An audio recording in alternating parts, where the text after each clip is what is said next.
खासकर सभी परिवार के लोग हैं। और पिछले समय में कांग्रेस पार्टी हो, वरिष्ठ नेता हों, भिलाई हों, सभी साथियों ने बहुत साथ दिया। इस समय बस इतना ही कहना चाहता हूँ, थोड़ा तकलीफ़ होती है देखने में, समझने में।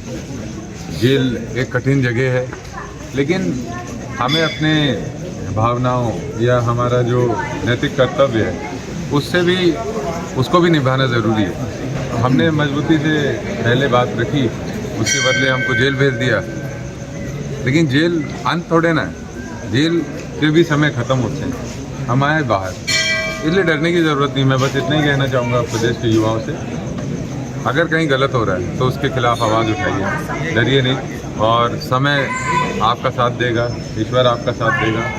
कोई भी ताकत हो, तानाशाही का अंत होता है, हर समय एक नया सवेरा आता है, अंधेरा ही नहीं रहता।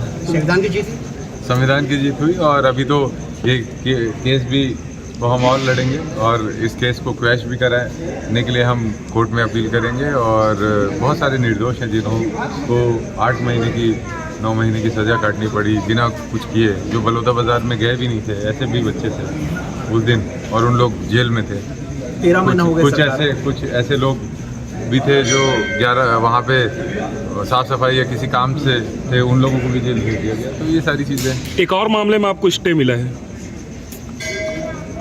सुप्रीम कोर्ट से। देखिए, ऐसा है कि पॉलिटिकल प्रोपेगेंडा करना और वातावरण बनाकर लोगों पे दबाव बनाना, ये राजनीति में चलता है।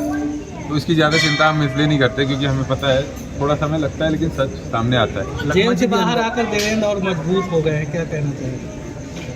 देखिए, ऐसा है कि जीवन का ये एक ऐसा अध्याय है जिसने काफ़ी कुछ सिखाया और मैं चाहता हूं कि इसको हम लोग विस्तृत रूप से चर्चा करके इस अनुभव को मंदिर में क्या मांगे भगवान से?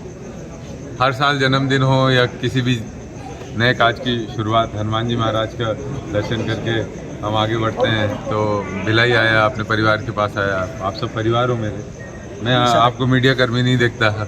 भिलाई वासी हो तो अधिकार एक दूसरे के ऊपर बनता है। तो प्रभु के दर्शन करने आया था। उभरते लीडर को दबाने की कोशिश की गई है। कहाँ कुछ होता है ये सबसे। और देखो, ऐसा है कि आप जिस काम में हो ना, आपको ये समझना पड़ेगा कि ऐसे षड्यंत्र आपके सामने लगातार आते रहेंगे। आपको मानसिक रूप से मजबूत रहना। एक तरफ आपका जन्मदिन मन रहा था और कोई लोगों को ये था कि आप बाहर एक दिन बाद आए हैं, कैसे उस रात को कैसे काटा? अपने अपनों बीच में नहीं थे आप। फिर जेल की कहानियाँ बहुत सारी है। जेल में तो मैं चाहता हूँ आप बैठें तो मैं आपको बताऊँगा।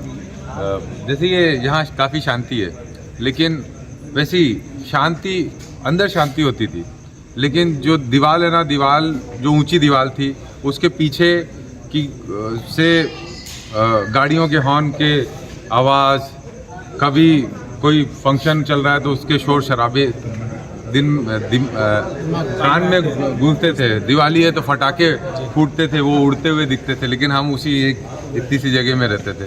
तो उसका एक अलग अनुभव है। इत्मीनान से बात करेंगे। अच्छा, एक लास्ट सवाल देवेंद्र जी, मैं ये कहूँगा कि जैसे आपने एक बलौदा बाजार की सभा में गए हैं, उसके बाद आपके ऊपर आरोप लगे और आप यहाँ जेल में गए ये वो, अब आगे ऐसी सभाएं होंगी तो क्या आप उसको लेके कैसे सतर्क रहेंगे, क्या करेंगे? देखिए, ऐसा है, बलौदा बाजार का जो प्रकरण है उसकी जिस कारण सभा हुई थी उस पर आज भी सरकार ने चुप्पी साधी हुई है। पूजा स्थल में पवित्र जैतखाम को किसने काटा, क्या चीज़ें थी, उस समय सीबीआई जांच की मांग की थी।